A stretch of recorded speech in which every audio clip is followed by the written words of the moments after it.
there fellow guitarists, Josh Rogers here. Welcome to today's tutorial. In this lesson we're going to be covering Etude number 7, opus 60 by Matteo Carcassi. This is actually a request from one of you out there, and believe it or not, sometimes I do actually get around to making the requests. I can't do all of them and I'm sorry about that, but I just don't have enough time. But this one I managed to get to, and it's a fantastic study. In case you don't know, Etude means study. And studies are an opportunity for you to tackle some particular type of challenge. In this particular etude, I believe there's a few challenges in there, and I'm just going to go through them now one at a time.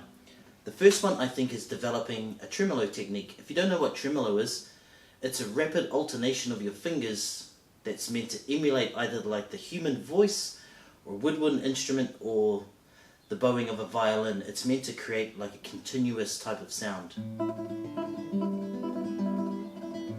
I have another tutorial for a song called, or a piece called Recuerdos de la Alhambra by Francisco Tarrega, and that uses the tremolo technique.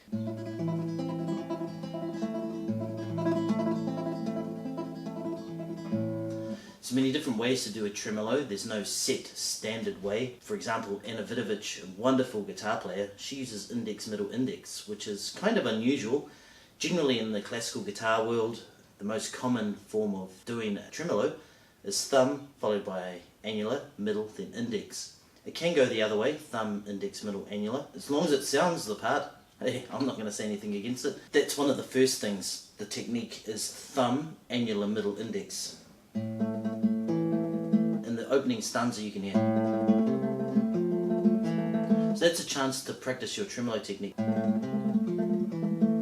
And then it just breaks that pattern and it goes into a series of, which is using P, I and A in succession, like. Then it switches to P, I, M, I. That kind of thing. Which I think is one of the other technical aspects, is being able to go through different patterns really quickly. Sometimes on the guitar, or in a lot of things in life actually, if it remains the same, it's quite easy to do. It gets a bit repetitive, but it's quite easy. Once you have to change something, it can be quite difficult. And that's what's going on in this study. It's teaching you, or challenging you, to be able to change from different patterns with the right hand. So we've got a tremolo pattern, then it switches immediately to P-I-A-I, P-I-A-I, then P-I-M-I. That's one of the challenges. A more overall challenge is to keep your right hand really, really still when you're doing this. There, my hand is really still.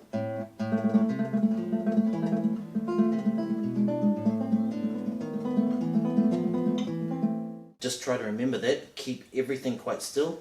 Move from this knuckle and this knuckle. Thumb moves down towards the fingers, and fingers move towards the palm, like so.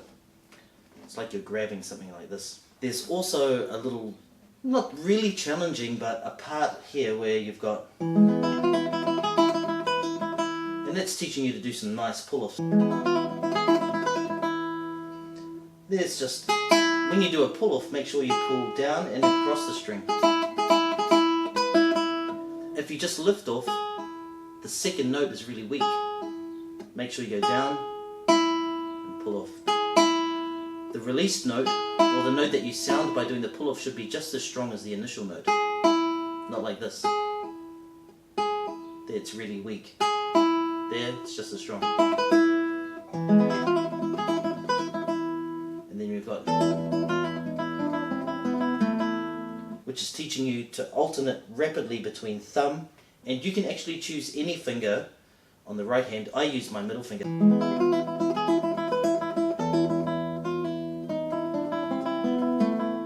That's really it for this etude.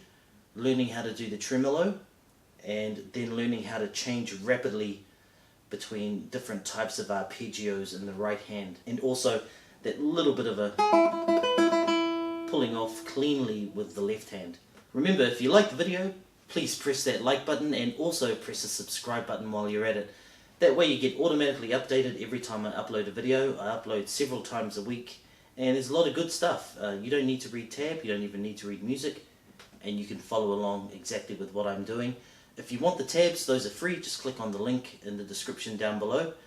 If you want the paid version, which has my right hand fingering and left hand fingering suggestions and additional performance tips, then for a small fee you can also download that, and the link for that is also in the description. Let's play this. It starts off with open A followed by 3 notes, or the tremolo notes that I do with AMI, on the G string, 2nd fret, like this. Then we're going to keep going back to that tremolo note, and we're going to put these bass notes in between. That's open, then 3rd fret on the A string, followed by 3rd fret, 2nd fret on the D string. Remember, in between, do the tremolo notes. Then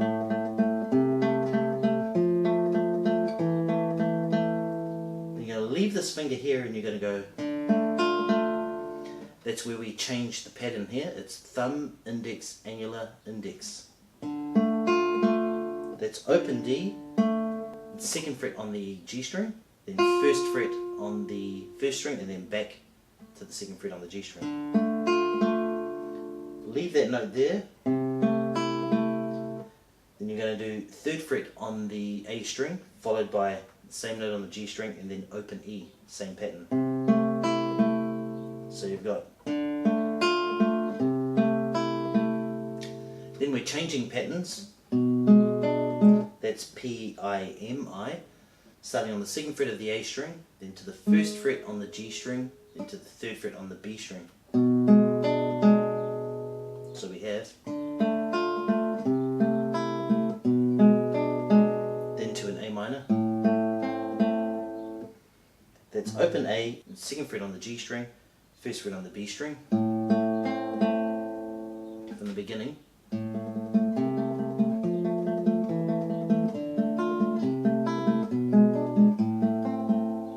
This. We have this, which is 2nd fret on the G string, open, and then back to the 2nd fret, and in between that we're going to go open, 1, 2, 3 on the D string, like this. Okay, from the beginning.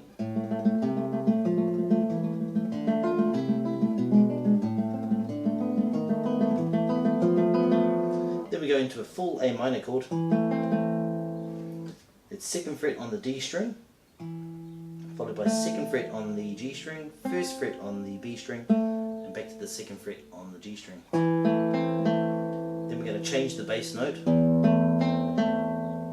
That's just going up to the open E, and then same 2 strings for IMI, 3, 2, 3. So that is from the ascending bass line.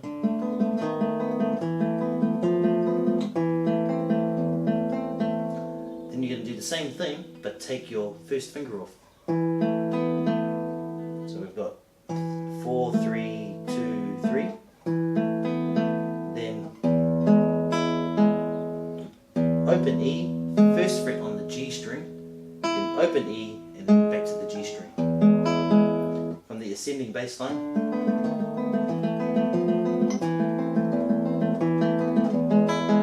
And back to the beginning.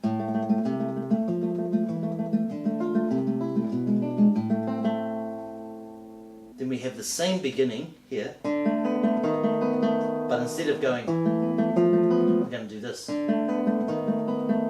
Back to the A minor that you played earlier. 2nd fret on the D string, 2nd fret on the G string, 1st fret on the B string, 4, 3, 2, 3, and then open E, 1st fret on the G string, open B, open E. Then we have this.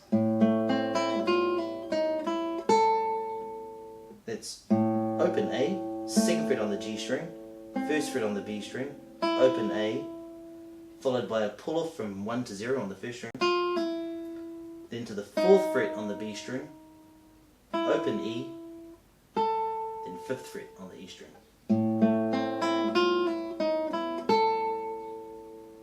That 2nd section.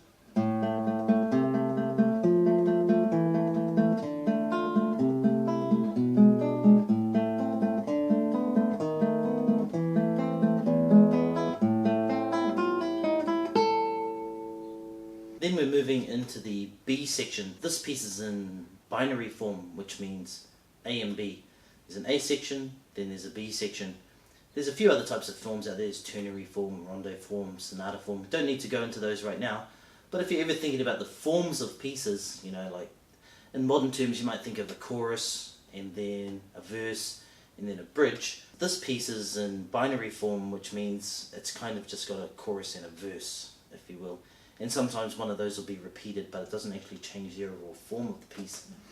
So this is A-B, binary form, and the B section is repeated twice. It starts off with the same type of idea, tremolo, but it's moving through a C major 6th chord. We're starting on the 3rd fret of the A string, and we're going to be doing a tremolo on the C, which is the 1st fret of the B string, like this. And our bass notes are going to be going from that 3rd fret on the A string to the 2nd fret on the D string, to the 2nd fret on the G string, then an open G, like this.